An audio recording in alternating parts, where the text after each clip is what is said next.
What's that sound? It's For Amusement Only, the EM and Bingo Pinball Podcast. Welcome back to For Amusement Only. This is Nick Baldridge. We got a call on the Bingos line. Hey, Nick. This is Ryan Clater again. Just giving you a call. I listened to your podcast on your particular technique for troubleshooting EM machines, and in it, you said turn off your machine so you don't avoid this 120-volt shock. Good idea. Or if your machine cannot be fully turned off, then unplug it.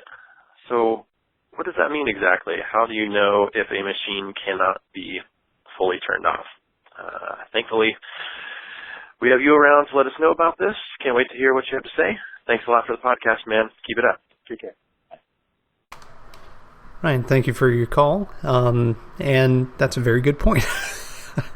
Sometimes I just gloss over stuff and realize later I need to go back and kind of fill in the gaps. So, games that were produced somewhere in the mid-60s and before didn't have a separate toggle switch on the bottom of the cabinet. Instead, they had a special switch which could be activated by thumping the bottom of the cabinet. Now, this is called a kickoff switch rather than a knockoff switch, although I've heard it called that before.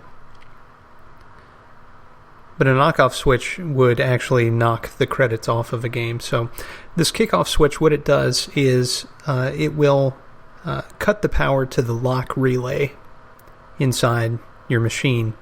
Now, for those that have messed with an EM before, you know that the lock relay is all important. And sometimes it's called the anti-cheat relay, like say in the Bally Bingos. Sometimes it's called the hold relay. And sometimes it's called the lock relay. In all cases, what it's doing is allowing power to flow to certain areas of the game. What the toggle switch does is it actually cuts the power off to the transformer. It stops it from getting there. The source is cut off. In this case, the source is still present. It's actually running through the transformer, and all that it's stopping it from doing is turning on the lamps and the coils. So everything that's stepped down from 120 volts. Meanwhile, the 120 volts is still there. So you can still fire up a game if your game has a start button, or you can drop a coin and start the game that way, even if the lock relay is disengaged. So you may say, why does this matter? Well, again, as Ryan points out, if you are messing around in a section that has 120 volts in it, and you accidentally touch two pieces together that shouldn't be touched together, suddenly you become the path of least resistance while you're holding a metal tool, and that 120 volts flows through your body, which is not a good thing.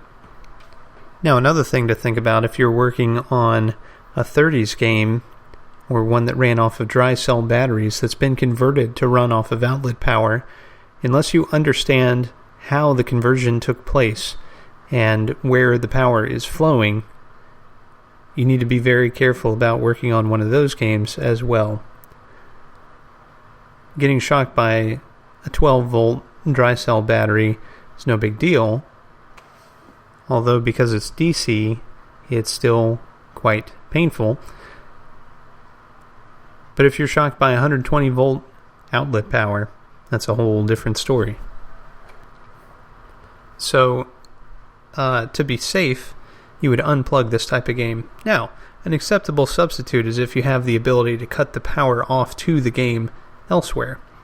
Say, for example, if you ran it through a power strip or some kind of remote start setup,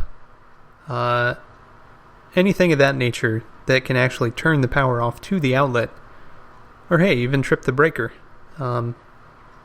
Any of those things will turn the power off to the game, but without doing those things, I most certainly would not be working inside of a game that has a kickoff switch like that, because it's way too easy to accidentally touch something and get hurt. Despite the wires being marked, you're probably not going to accidentally touch something that you're well aware of. More likely, you're going to touch something which you didn't realize had 120 volts in it, or you weren't paying attention to that. You were paying attention to the thing right in front of your face, and all of a sudden, you've got a really big shock on your hands.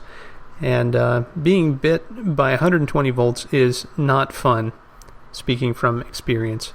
So you really don't want to do that if you don't have to. So, great question, Ryan. I really appreciate it. And that's all for tonight. Thank you very much for listening. My name again is Nick Baldridge. You can reach me at foramusementonlypodcast@gmail.com, or you can call us on the Bingos line. That's 724-BINGOS1, 724-246-4671. You can listen to us on iTunes, Stitcher, Pocket Casts, via RSS, on Facebook, on Twitter at Bingo Podcast. You can follow me on Instagram at Bingo Podcast, or you can listen to us on our website, which is foramusementonly.libsyn.com.